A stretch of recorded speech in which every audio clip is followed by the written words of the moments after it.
прво има промени во делувањето на оваа група или клуб или средби, како што тие најмногу сакаат да кажат, конференции.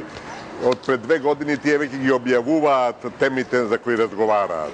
Меѓутоа, знаете, тие се многу често осудувани или така нарекувани како некаква привремена или како да сака да станат светска влада.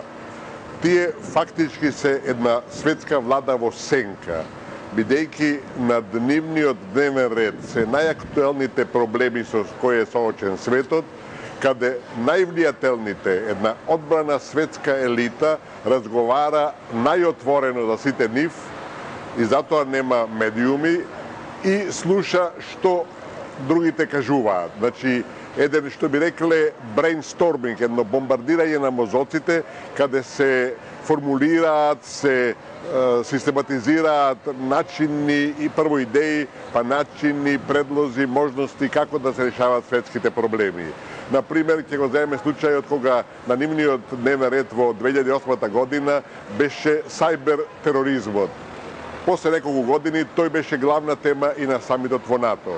Значи, тамо се профилираат идеи кои после тоа на директен начин, бидејќи се тамо највлијателните луѓе, доаѓаат и до врните светски политични моќници и како најголемите тајкуни во економијата, кои сето тоа тамо што го чуле, што го разбрале, што го профилирале како своје мислење, го реализираат директно во своите активности.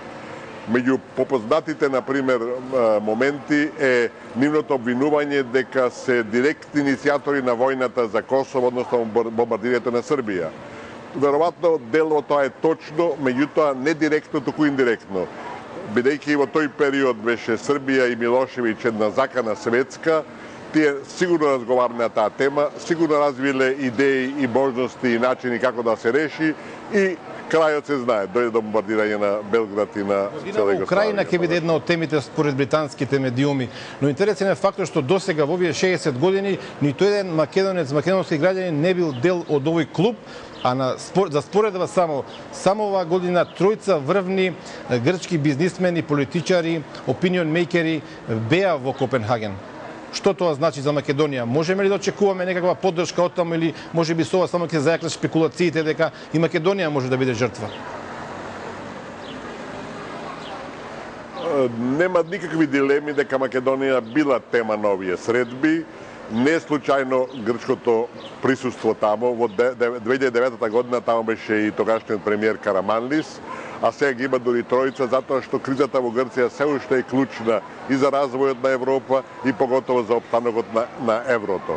Македонија нема да биде поканета најверојатно, бидејќи прво не сме тако фактор во светот да бидеме учесници, меѓутоа интересно на таа тема е што до оваа година единствени учесници на овие средби беа представници на Европа и представници на САД.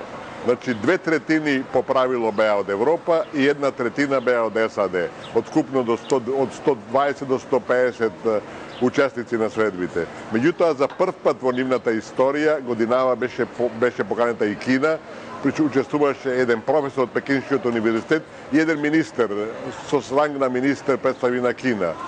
Точно е дека оваа година имаше една од главните теми беше Украина и тоа беше така срочена темата влијанието на американското влијание во светот преку улогата која одигра во Украина, односно улогата која одигра Обама во Украина и во Сирија. Значи, на тапет беше политиката на Америка со акцент дека се губи влијанието кое оваа доминантна единствена светска сила го има во светот.